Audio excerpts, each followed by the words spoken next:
naman yung mga nominees, talagang everyone's really deserving. Talagang napakalakas. And actually kinakabahan po kami. To be honest, kinakabahan ako na matawag yung SB19.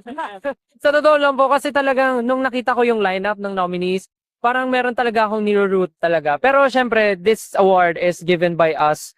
And talagang kung kanino mapunta to, I think deserve naman talaga. Kaya we are very thankful sa fans and sa mga panel of judges na nagbigay po sa amin nito. Maraming salamat po. And pangangalagaan po namin ang award na ito. Kaya maraming salamat po. Thank you so much. Sir, you're booming during the making of the song, but you even was spent.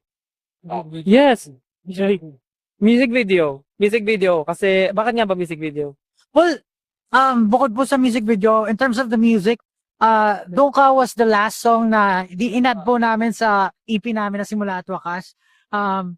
Nagkaroon ng maraming studies pagdating sa pag-release ng kanta, pero ang pinaka tumatak po sa isipan lang natin is yung Dungka. So, nagpapasalamat po kami sa lahat ng tao na talagang nagustuhan yung Dungka, and syempre po dun sa lahat ng artist na